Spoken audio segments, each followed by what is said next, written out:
All right, I'm gonna try again.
Give me just a moment, folks.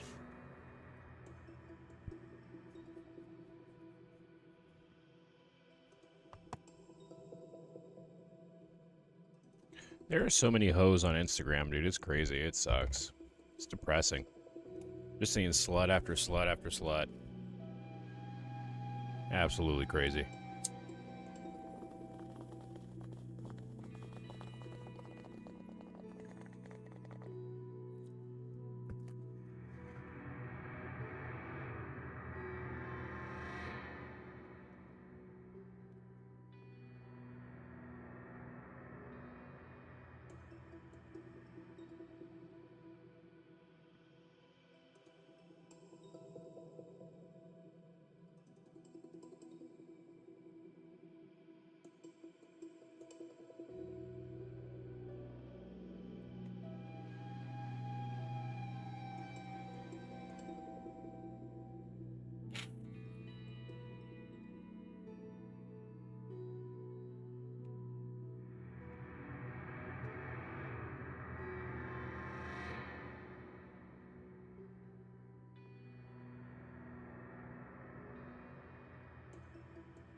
Oh, wait.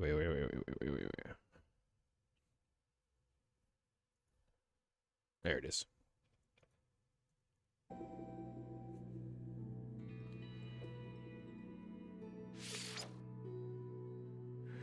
Yeah, I don't even know why I'm streaming right now.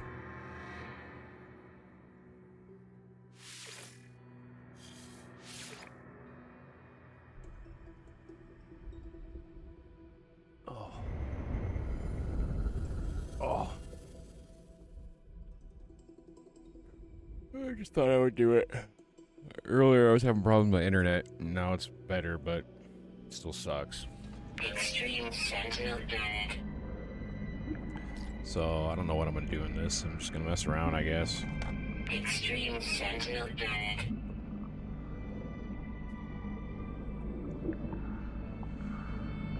Extreme Sentinel dead.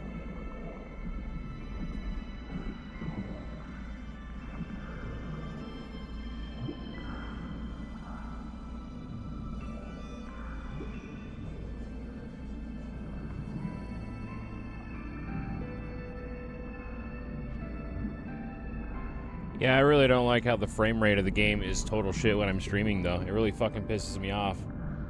I get like 120 frames in this game, but when I stream, I get fucking 66 or 57. It's just fucking lame.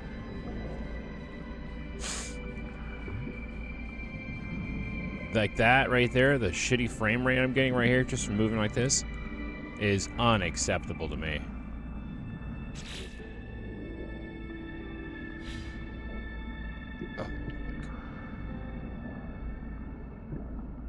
Oh man. Sorry, I got alt tab. I might break the game right now. I don't know. But I really just can't seem to catch a break, dude.